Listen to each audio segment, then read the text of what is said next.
Hello बच्चों, तो आज हम लोग पढ़ेंगे पाठ 18 मोहम्मद साहब पाठ का अभ्यास कार्य फुलवारी का छछार वर्कबुक। तो बच्चों, पहला अभ्यास कार्य है नीचे दिए गए शब्दों को उनके अर्थ से मिलाइए। तो इसमें क्या करना है, हमको जो इधर शब्द लिखे हैं उनका अर्थ, जैसे जन्नत, जन्नत माने क्या होता है बच्चों, स्वर्ग, तो उनको ऐसे मिला देना है। उपासना, उपासना का क्या होगा, पूजा, पूजा उपासना एक ही शब्द होते हैं। रोजी, रोजी यानी कमाई। प्रलोभन, प्रलोभन कहते हैं बच्चों लालच देने को। कलाम, कलाम यानी कथन। धरोहर, धरोहर यानी अमानत में रखी हुई वस्तु। तो ये है बच्चों पहला अभ्यास कार्य। आगे देखते हैं। आगे है निम्नलिखित प्रश्नों के उत्तर लिखिए।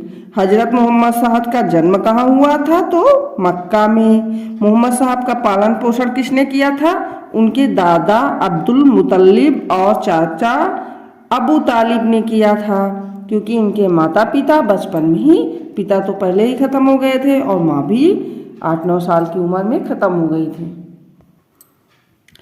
मोहम्मद साहब द्वारा बनवाया गया मस्जिद ए नबी कहाँ स्थित है, तो बच्चों मदीना में है। जब मक्का में बहुत ज़्यादा विरोध होने लगा था तो ये लोग मदीना चले गए और मदीना में उन्होंने मस्जिद बनवा के उसी के एक कमरे में रहने लगे थे। हजरत मोहम्मद साहब द्वारा दिए गए संदेशों को संक्षेप में लिखिए। तो हजरत मोहम्मद साहब ने कहा कि ईश्वर एक है, हम सबको अपनी आय का कुछ भाग दान कर देना चाहिए। ईश्वर एकता को पसंद करता है, यानी लड़ाई झगड़ा नहीं करना चाहिए। सभी मनुष्य बराबर हैं। गरीबों को दान करो, बुरी आदतों से दूर रहो, यानी शराब वगैरह मत पियो। हजरत मोहम्मद साहब के जीवन से संबंध रखने वाले व्यक्तियों व स्थानों के नाम लिखिए। तो व्यक्ति है अमीना, जो इनकी माता थी। अब्दुल्ला इनके पिता थे। अबू बकर इनके मित्र थे और हजरत अली इनके चाचा के लड़के थे। और भी कई व्यक्ति हैं जो इनसे संबंधित हैं। और स्थान है मक्का, जहाँ इनका जन्म हुआ था, मक्का, मदीना। उसके बाद हीरा नाम की पहाड़ियाँ, जहाँ ये जाते थे, ध्यान लगाते थे। मस्जिद ए नबी, जहाँ ये रहते थे, जो मस्जिद ए नबी है मदीना में ही है। आगे है विलोम शब्द लिखिए। सहयोग, सहयोग का विलोम क्या होता है, असहयोग। निश्चय, अनिश्चय। धर्म, अधर्म। शांति, अशांति। विश्वसनीय, अविश्वसनीय। देश, विदेश, देश का विलोम क्या होगा, विदेश। अच्छा बच्चों, ये देखा होगा सब में आ आया है। ये आ क्या है, ये उपसर्ग है। आ के प्रयोग से हमने इनके अर्थ को, सहयोग माने होता है किसी की सहायता करना, मतलब किसी कार्य में उसकी मदद करना। और असहयोग यानी जो कार्य वो कर रहा है उसमें बिगाड़ दो, तो असहयोग हो जाएगा।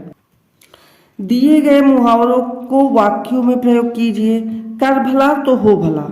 अगर तुम किसी के लिए अच्छा करोगे तो वो भी तुम्हारे लिए अच्छा करेंगे, तभी तो कर भला तो हो भला। नेकी कर दरिया में डाल, नेकी कर दरिया में डाल, भगवान खुद ही एक दिन तुम्हारी भलाई का फल देंगे। गुदड़ी का लाल, भीमराव अंबेडकर तो गुदड़ी के लाल थे। ऊंची दुकान, फीके पकवान। तुम्हारी दुकान में तो एक भी चीज अच्छी नहीं है, ऊंची दुकान फीकी पकवान की तरह, राम ने दुकानदार से कहा। तो ये हो गए हमारे वाक्य प्रयोग। निम्नलिखित शब्दों का पर्यायवाची शब्द लिखे। स्त्री, स्त्री का पर्यायवाची क्या होगा, महिला, औरत। जंगल, जंगल का वन। चंद्रमा का शशि। किताब का पुस्तक। तो इस पाठ का अभ्यास कार्य समाप्त हुआ। आपको ये वीडियो कैसा लगा हमें जरूर बताएं। बाय बाय बच्चों।